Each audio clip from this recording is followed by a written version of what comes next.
Alex, hell of a week. How are we doing? Sincerely, how are we doing? We're surviving both in life and in our NFL bets last week. I'm a game over 500 the last couple of weeks overall. So, okay, there. How are you doing first in terms of life and second in terms of your bets?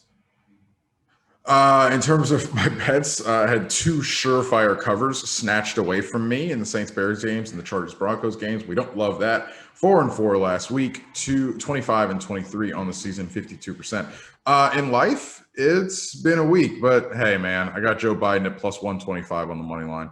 Let's talk That about the was a NFL roller games this week. coaster. A roller coaster. The betting markets and politics are wow. Yeah. Yeah, Anyway. truly incredible. All right, to the games. Seahawks and Bills. We both are enjoying this game and in on this game, but on different plays. For you, Bills +3. For me, Seahawks -2.5. I just think the Seahawks are a flat better football team, and I think it's pretty much that simple. I think the Seahawks are a better football team, and I think that on balance, I would take them outright in this game. But getting a whole field goal, which brings a push, which is not, a consequence-free push into play. I kind of like the Bills' ability to push around the Seahawks front because the Seahawks defense is not good. I mean, it's obviously a much more potent offense than the Bills have, but I think that the Bills can move the ball enough to keep this game pretty tight and to maybe pull out a cover. We'll see. I have two picks to get to. Oh, go ahead. Yeah, because the number is at 2.5. I love that you brought that up. Like, I got the Seahawks at 2.5, right? We know that every Seahawks game comes down to like the final possession. If that number would have crossed 3, I may not have taken it, but it was at 2.5, and so I'll live with it. Obviously, because if they win by a field goal and they are wont to do such things, I win a bet. You do. And I guess on this one, I'm rooting against you, but I will respect your logic if it turns out to be the one for you. I have two bets on Steelers Cowboys this week. I have the Steelers -13.5, and I have the under at 42. Both of these are rooted in a belief that I do not understand how the Cowboys are going to score. And when I say that, I mean, I don't necessarily mean that they're going to get shut out, but if they cross 10 in this game, that is a feat, given their still not entirely clear quarterback situation. The fact that no matter who is playing quarterback is going to be not really an NFL quarterback, and the fact that Steelers defense is just brutal to play against. So I just don't see where the Cowboys score. And for that reason, I like both outcomes here that favor very few points for Dallas. I am scared about that game because I think the Steelers will score far too much. Speaking of teams that may not score, Titans and Bears. I have the Titans 5.5 point favorite over the Bears. Nick Foles is behind a patchwork offensive line. Mitch Trubisky is not his backup. Will probably not be his backup. We'll see. Given the fact that he's a little banged up, is Trubisky. We may have a Tyler Bray sighting as the Nick Foles backup quarterback. So if something happens to Nick Foles in this game, which we hope does not happen, very bad.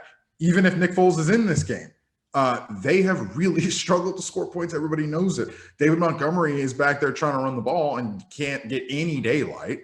It looks pretty bad, and I will take the Titans to probably win this game by a touchdown or more, which is why, again, the 5.5 number I really, really like. Yeah, it's important to be inside 6. It's interesting because the Titans are not, they don't play at a particularly fast pace. They like to kind of sit on a game if they can. But the Bears quarterback situation might be so bad that if I were going to get involved with that game, I would be on your side. It would not feel comfortable, even at 5.5 with the Bears at home. Packers 49ers in the Bay Area this weekend, under for me, 49.5. The 49ers offensively, I have a lot of belief in Kyle Shanahan, but they have been so hit or miss. Their quarterback situation has been so, even when Jimmy Garoppolo has been healthy, so up and down all year. Which he is not. And he's not. And I just don't see a lot of points coming from the 49ers. I also think that the 49er defense can do a decent bit of reining in Rodgers and friends. like it's a Thursday night game on a short week. George Kittle is hurt and not playing, so your best receiver is not there. I believe Ayuk is also not going to play in this game, and I obviously think I saw that as well. Garoppolo is not going to play in this game. On a short week, I like the pick. I didn't take it, but I see where your logic is at there. Raiders and Chargers. It's a Chargers game. It's going to come down to one possession. I am taking the Raiders. Pick them. I think the Raiders are a better football team slightly. The Chargers have screwed me over last week, and I'm not pleased with them. And because of that, I think the Raiders can get out of Dodge here with the victory. Sure. I have another under, and I respect that logic as well. And the Chargers are a real roller coaster, kind of every year, but especially this year. Every week. Every week. Panthers are playing the Chiefs this week at Arrowhead. I have the under here as well at 52.5. A lot of unders for me this week. I almost want to punch myself for taking the under in a Mahomes Hill game. And I understand that. But the thing is that I'm not sure where the Panthers are scoring points here. The Chiefs defense is solid. And I watched the Panthers last week against the Falcons in some detail because I had action on the Panthers. That offense right now is just not very capable. Love and respect to my Maryland Terrapin, DJ Moore, but other than him, the downfield passing threats are just not really there for Teddy Bridgewater. And I don't expect them to put a lot of points on the board against the Chiefs. So I'm riding with the under there. Speaking of unders, Jaguars, Texans, under 50.5. Jaguars are starting a 6th-round pick, Jake Luton, at quarterback. Gardner Minshew's got a thumb injury. The Jaguars could not score against the Texans the last go-around. I do not think they're going to score against the Texans this to go around. I do hopefully think the Jags defense can be a little game here. The last time these two teams played a few weeks ago, I believe the total was at like 44, the number of points both teams scored. I don't know if the Jaguars are scoring 2 touchdowns in this game. Jake Luton, I really liked him at Oregon State. I'm not entirely sure that Gardner Minshew is better than him, but I agree with you that it's a lot to ask just to score a lot of points in his first start. I'm a Luton believer. I think that Oregon State with him last year, when we were able to watch them when they weren't on TV channels that we couldn't see, very impressive. But I'm with you on that pick, at least spiritually, if not actually putting it down. My last for the week, Dolphins, Cardinals.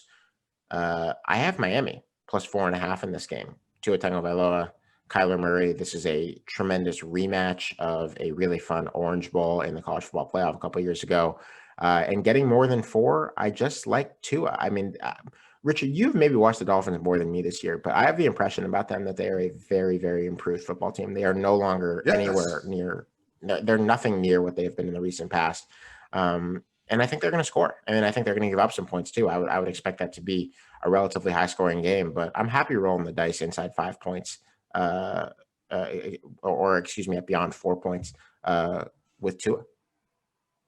Yeah, I like Tua. The stats were not great last week against the Rams, but Tua actually did some things that you sort of like. Dolphins defense, good, legitimately good, interestingly structured. With the way they've sort of built that financially, paying a lot of money to corners and sort of leaving them on islands. And I like what the Dolphins are doing, improving football team. This is a very sneaky, cool matchup with 2 young quarterbacks that could potentially be the league's feature. I didn't take it, but I probably will be tuning in to watch it.